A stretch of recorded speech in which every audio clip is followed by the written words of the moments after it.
Mick and Bill here again, and we were talking in the other video about making money online and passive income and following your passion and figuring out what you could put online to actually make money.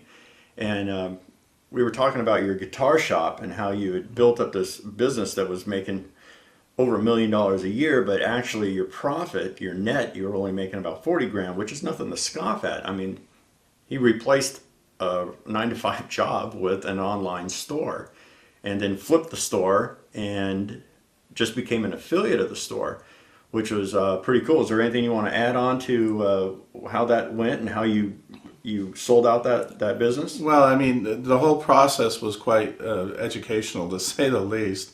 But it was one of a perfect example of the sort of thing where if you follow your passion, sometimes your hobbies can become your business, which doesn't make the hobby as much fun. So moving away from actually running a business and being an affiliate was a great step. And you have a similar story, don't you, Mick? Yeah, it's funny. I got into the internet about 99 or so, and I went in a little different thing. I decided I would start building websites and build websites for other people and make money. And then that led, well, if I'm going to build websites, I might as well host them. And that became a really nice passive income stream because it was hands off for me. I'd build a website, I'd put it online for the people, but they paid me not only for building the website, but they paid me every month for hosting. So it was free money coming in times 100 people, 200 people on the server. And at those days we were charging $24.95 a month. You know, not the $5 or $10 that you see these days with GoDaddy and stuff like that. Anyway, talking about getting ideas to put things online.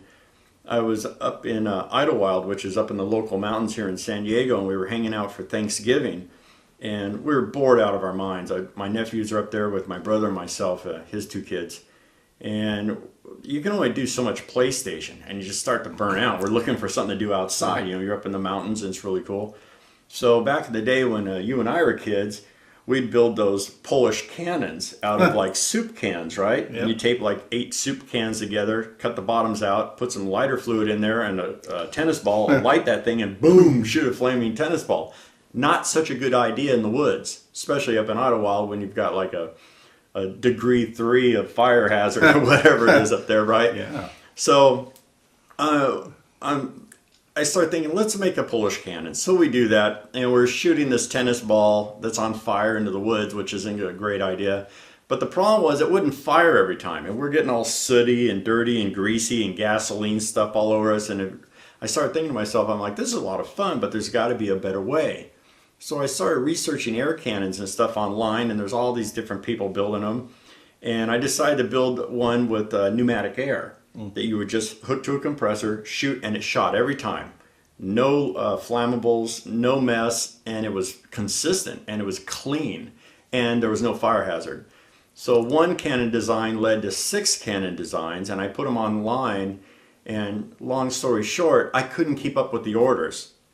So I raised the price to like $400 for one of these cannons. And people still bought them. I had Gatorade buying them. I had off-road racing cars and motorcycles and sporting events and charities and churches buying them. And so it got so ridiculous, I was turning into, an air cannon business, which I didn't want to do. It was taking the fun out of it. So I took my plans that made me remind me how to make them, and I digitized the plans, made them basically a small ebook of how to build your own air cannon. Put those online. You'd go through PayPal to buy it, and PayPal would redirect you to eJunkie, which you could download it on a timed link, a secured link, so they couldn't, grab the plans and share it with all their friends. And I made the price $20, so everybody can afford it. So the next thing I know is I've got people downloading $20 for these air cannon plans all day long, all night long, because the internet never sleeps. And there I had it, an instant online business that's still making money today. And this is 8 years later that I started that website, and it's just on autopilot. It's in the top 2 or 3 on Google, and it pays for my boat, basically, my slip fees and maintenance on my boat. It's just passive income that I built it once, and it makes money over and over and over again. I mean, it's just, and it wasn't really a passion, but it was something that was an idea that I just ran with, kind of like the pet rock, But it was fun. Yeah. And that's the other thing about the guitar stuff. It was fun to do that. I mean, I got to meet all these rock stars and do a lot of fun things. And that's a perfect example of two easy passive businesses, the air cannon stuff and even my guitar affiliate program.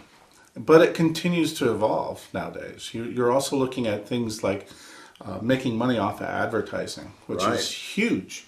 One of the biggest sources of passive income that I have is coming from companies like Amazon and AdSense, where all I've done is build literally thousands of websites, and we have ads on those sites for both of those companies. And ClickBank ads. And ClickBank ads. But in general, the area that's the easiest money is the AdSense and the Amazon products. Free money.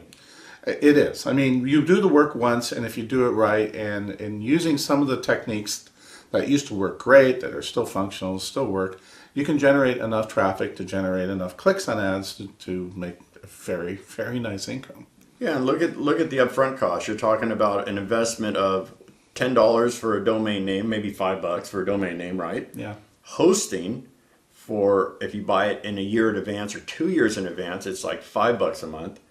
So I mean, if you do the math on that thing, you've got an investment of maybe $150 a year, right? Yeah. And it's pulling down at least $100 a month.